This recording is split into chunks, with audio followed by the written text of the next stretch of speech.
are two people who is eating the same diet, one is getting diabetes, other is not getting diabetes. So probably the answer lies in the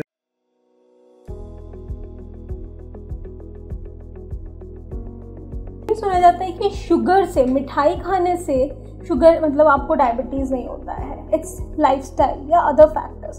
तो किस तरह से हमारा गट react करता है कि एक इंसान जो मिठाई बहुत ज़्यादा खाता है फिर भी उसे डायबिटीज़ नहीं है, और किसी इंसान को बिना मिठाई खाए भी डायबिटीज़ हो जाता है? तो ये मैंने बताया कि इसमें मल्टीपल फैक्टर्स हैं, एनवायरमेंटल फैक्टर्स हैं, जेनेटिक फैक्टर्स हैं। एक आपका जेनेटिक, जैसे आपके फादर को, मदर को डायबिटीज़ है तो you have more tendency to get diabetes.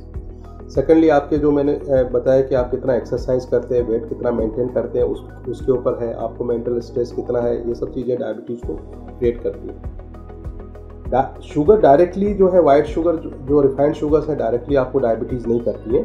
लेकिन अब अगर शुगर खा खा के मोटे हो गए हैं, काफ़ी सारा आप शुगर का इंटेक आपका इतना है, तो आपको डायबिटीज़ हो जाएगा इनडायरेक्टली। ठीक है, तो आप अगर उसको इसलिए लिमिट करना है कि आप अपना वेट मेंटेन करिए। दूसरी चीज़, कुछ लोगों को डायबिटीज़ होता है शुगर खा के, कुछ लोगों को नहीं होता, तो उसका आंसर वही है कि आपकी जेनेटिक्स, आपका गट माइक्रोब्स जो है, जो जिसकी मैं बात कर रहा हूँ, गट माइक्रोबायोम जिसकी हम कहते हैं, ये अभी बहुत ही इसकी रिसर्च बहुत ही बेसिक लेवल पे अभी चल रही है। लेकिन आप फ्यूचर में देखेंगे कि बहुत सारी जो चीज़ें हैं गट माइक्रोब को डील करने के लिए बहुत सारी मेडिसिन आएंगी या इंडिविजुअलाइज मेडिसिन होगी। कुछ आदमी को डायबिटीज़ होता है, कुछ नहीं होता है, तो इसके लिए उसके माइक्रोब्स रेस्पॉन्सिबल हो सकते हैं कि किसी में अच्छे बैक्टीरिया हैं जो उसकी शुगर को पचा लेते हैं, और किसी के पास बैड बैक्टीरिया है जो शुगर को नहीं पचाते, सीधे लीवर के पास भेज देते हैं और वो लीवर में ठीक होती रहती है। समझ रहे बात? तो ये डिफरेंस हो सकता है। इसीलिए पर्सनलाइज मेडिसिन की बात चल रही है आजकल। प्रेसिजन मेडिसिन होता है, एक दवाई एक आदमी पे काम करती है, वो दवाई दूसरे आदमी पे नहीं काम करती है। तो उसके कुछ जेनेटिक फैक्टर्स हैं, उसके कुछ गट माइक्रोब्स हैं जिसके डिफरेंसेस की वजह से एक दवाई आपको काम करती है, एक आदमी को दूसरे को नहीं करती है। तो अगर हमें पहले ही पता चल जाए कुछ टेस्ट करा के कि इस आदमी को ये दवाई देंगे तो फायदा होगा, 5 मेडिसिन मेरे पास कोई पर्टिकुलर डिजीज की हैं, but before and I know that this medicine is best suited for this person, तो अगर हम इस लेवल तक पहुंच बहुत ज़्यादा ज़रूरी है लोगों को अपने गट के हेल्थ के बारे में पता होना। डॉक्टर, कुछ ऐसे मेन ब्लड टेस्ट जिनसे हमें पता चले हमारा लिवर, हमारा किडनी, हमारा गट कैसे फंक्शन कर रहा है? तो उसके लिए ब्लड टेस्ट, जैसे लीवर के लिए लीवर फंक्शन टेस्ट होते हैं, किडनी के लिए किडनी फंक्शन टेस्ट होते हैं, इस तरह से हमारे पास टेस्ट अवेलेबल है। लीवर के लिए आप और आगे जाएँ तो अपने वायरल मार्कर्स कर सकते हैं, क्योंकि हेपेटाइटिस बी और सी भी बहुत ही कॉमन है, तो ये सारी चीज़ें कर सकते हैं। इसीलिए इसी तरह से किडनी के लिए कर सकते हैं। फिर आप अल्ट्रासाउंड करके देख सकते हैं। लीवर के लिए फाइब्रोस्कैन होता है, अपने इंटेस्टाइन्स को आप एंडोस्कोपी वगैरह से चेक कर सकते हैं। तो ये सारे टेस्ट होते हैं। डॉक्टर, एक और चीज़, लोग बोलते हैं आपकी ब्रेथ से भी पता चलता है कि आपको डायबिटीज़ है कि नहीं। How does our breath identify if you are diabetic?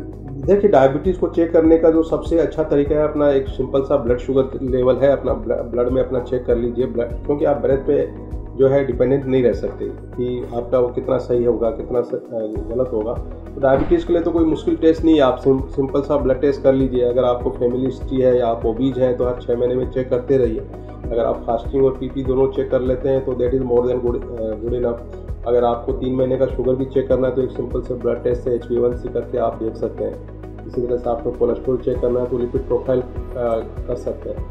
तो मैं तो ये बोलूँगा कि ये कहते हैं कि ब्रेथ वगैरह से डायबिटीज़ का पता चल जाता है, तो ऐसा नहीं है, क्योंकि ब्रेथ तो बहुत सारी चीज़ों पे डेवलप करता है कि आपके ओरल हाइजीन कैसी है, डेंटल हाइजीन कैसी है, आपका जो है कितना आप टोबैको वगैरह का यूज़ करते हैं, इन सब चीज़ों पे डिपेंडेंट करता है। बहुत सारे लोग हमें कहते हैं कि हमें पता चल जाता है कि हमारी शुगर बढ़ी या नहीं बढ़ी, या हमें BP पता चल जाता है कि बढ़ा या नहीं बढ़ा। मैं उनको यही सलाह दूंगा कि पता नहीं चलता है, उनको चेक करना चाहिए कि BP कितना है, शुगर कितना है, क्योंकि उस चक्कर में उनकी कई बार किडनी फेल हो जाती है, क्योंकि उनको लगता ही नहीं, सेंस नहीं होता।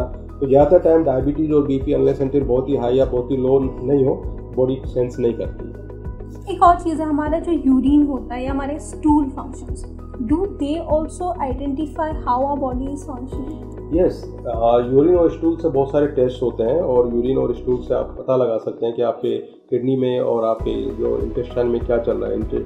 स्टूल में काफ़ी सारे मार्कर्स होते हैं, जैसे कैलप्रोटेक्टिन होता है, एलास्टेज होता है, तो इन रूटीन टेस्ट होते हैं स्टूल के, और उसमें आप ये ओवा वगैरह ये देख सकते हैं। तो उससे पता लगा सकते हैं कि आपके इंटेस्टाइन में इन्फ्लेमेशन है या नहीं है।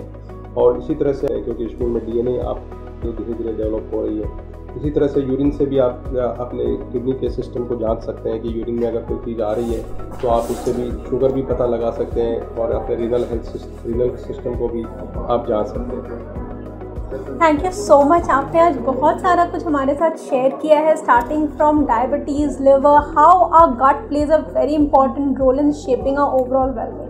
I'm sure the audience who's going to listen to this will be enlightened and it is going to help them take care of their overall well-being. Thank you. Healthy India की trusted lab.